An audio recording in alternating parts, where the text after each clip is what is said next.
always been active, but my nutrition was something I didn't consider much until earlier this year when a medical scare forced me to rethink what I put into my body.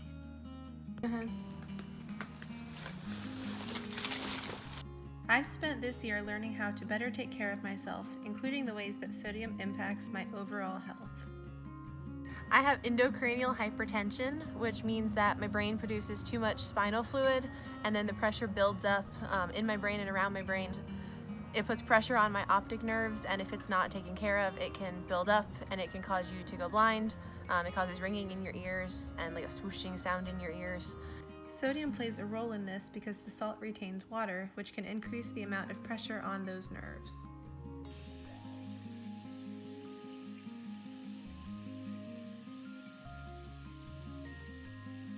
So I had no idea how much sodium is in everything.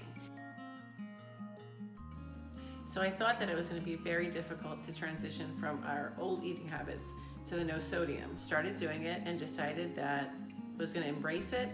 And once I started doing it and coming up with different ways to make the food taste good, it wasn't a problem at all.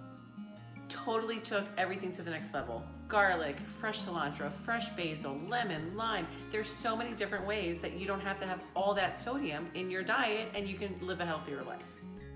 I study nutrition, so I know how important it is to keep track of the products that we're consuming, particularly the amounts of sodium that are in those products.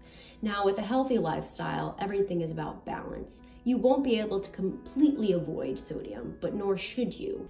Now, with sodium intake, hydration is absolutely essential because having a good amount of water in your system helps flush out the extra sodium that can kind of build up.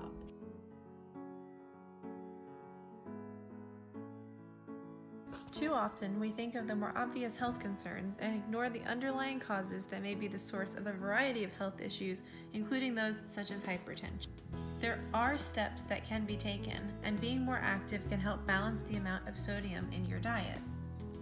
Drinking more water can also make a huge difference. However, being aware of it and your water consumption is very important. And when you're not paying attention to that sodium buildup or the buildup of any kind of junk in your system, you're not going to feel well. You're going to feel sluggish and you're going to feel that lack of energy. So if you cut back on your sodium intake and you really boost your hydration, you should feel lighter and more energetic on a daily basis. So you should just make it a lifestyle change if you can. Cut out sodium as much as you can. It'll make you feel better. You won't realize how much better you'll feel and how much more energized you'll be when you're not taking as much sodium into your body, and it's so much better for your health. So it's kind of a win-win because sodium has so many bad effects. So if you can cut it out, it's just an overall better change if you can make it a lifestyle habit.